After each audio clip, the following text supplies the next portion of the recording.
Hey, what's up, guys? It's Carlos. Here, let's talk the voice of El Paso. A lot of you guys know that I went to the fight last night. I enjoyed myself. Um, El Paso doesn't get big fights like that often, so you gotta take advantage.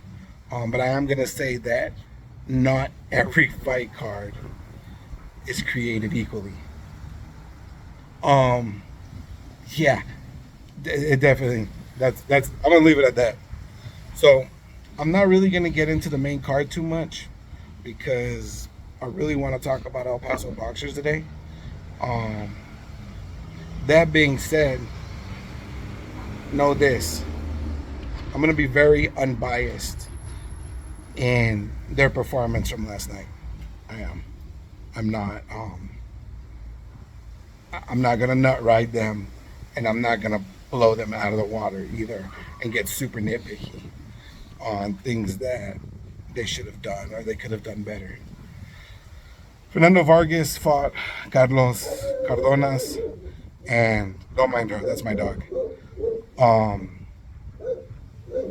Cardonas was mentally in the fight until the crowd booed him, and the camera zoomed in, and he was like, he had that like, oh man, I got a hostile crowd. I gotta fight this dude who's the defending champ, and I gotta deal with the crowd. And I think mentally he wasn't prepared for that. He thought maybe he was going to a neutral location. Yeah, that's not gonna happen. Um, so he got in there. He took that hard right. He got dropped, and that was the end of it. He tried to come back. He wanted to continue to fight. I think he was upset with his coach for calling it. I think his coach did the right thing by saving his life. Um, Fernando Vargas was just way too strong for him. Just too much power. Um, El Ferros, yeah, yeah, he did his thing. So congratulations to him. All right, so let's get into it now. Let's really get into how the El Paso fighters did. Look, listen, mira, óyeme, óyeme. Abel Mendoza got the win. I'm not gonna dispute what the judges saw. I only know what I saw. Lo que yo mire, what I saw a draw because I felt he was too light in the first half of the fight. And in the second half of the fight, he took over. And in those last 10 seconds of the last round, he owned it. And I feel that should have probably been his output. Maybe starting in the second round, he should have upped his output. Um, but I do think this was a good opponent for him because Meadows wasn't scared of him and was pressuring him the whole time. I think that's his.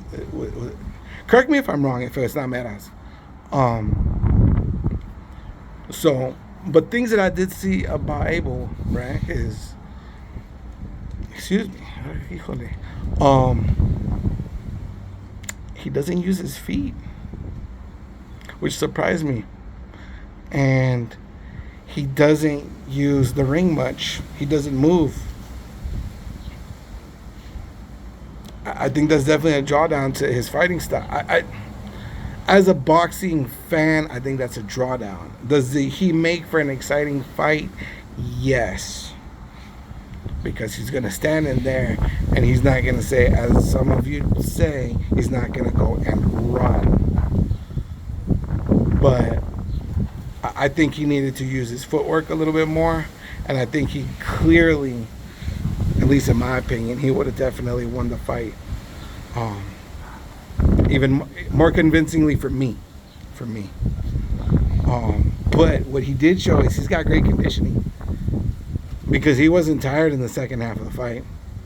His opponent was exhausted, but he was not, and he still had power. He was still delivering heavy shots at the end of the match, which just says he's conditioned well. So if he's got that level of conditioning, bro, like step it out sooner. Outside of that, I mean, when he gets into long exchanges, he'd catch himself towards the later rounds where he starts to kind of, his punches don't get straight, they don't get powerful, they're kind of almost like, I'm not gonna say slaps, but they're just not good crisp punches when he gets into long exchanges. But I did notice that he did catch that, so he would back out, so that way he would come back and land big, heavy shots. Okay. We had that cat that's from here, but he fights out of Little Rock. Dude got knocked out in just over a minute. Homie just didn't bring his chin to work. So, I mean, he got rocked, and that was the end of it, right? Not much we can say on that. And the last El Paso fighter was Dominic Berry. The stoppage happened, I think, in the last round in his favor. I completely support the decision by the ref to stop that fight because his opponent spit his mouth guard out like 3 times. And he wasn't even clinching. He was just holding. And I mean, that being said, right, whoever set them up as a match for the fight, that dude should be fired. Because Dominic's opponent looked like he'd come off of a 14-hour work shift and then got here and was like, okay, I'm gonna fight, but I don't really want to. Dude didn't want to be there. It was evident in his body language. He didn't want to be there. He didn't care. He probably was like, look, I need the money, so I'm just gonna show up and get beat up a little bit, clinch, fight gets thrown out, whatever. The guy was 1-3. The thing about that, though, and this is the thing that we really got to talk about, right? A lot of people support Dominic Berry, as they should, especially if you're in El Paso, right? But he couldn't take out a guy that just didn't want to be there. A dude with no heart, he couldn't drop him. He couldn't even knock him down. He was hitting him with everything he had, and dude just wasn't going down. Maybe Dominic had a bad day at work. I don't know. But the fact of the matter was, even when he was throwing that big overhand right that Dominic likes to throw, he became so predictable that dude was slipping and rolling that overhand right because he knew Dominic's routine. I didn't really see any. I mean, it's hard to judge this fight, and it's hard to judge it because of the fact that dude didn't fight. And that's why, like, to me, and I get it, 2 weeks ago it was to be determined on who Dominic would fight, which means maybe they got him with 2 weeks notice and he just jumped in to take the fight. Okay, I get that. But I mean, like, give us something, right? Can we blame Dominic for that? No, definitely not. So we really don't know how good he is because he didn't have a situation like Mendoza, where Mendoza was fighting the other cat. That was a much better indication of where both fighters are than what we got with Dominic. And it's unfortunate because maybe he is as good as they say he is. I'm skeptical, personally. But, you know, you never know.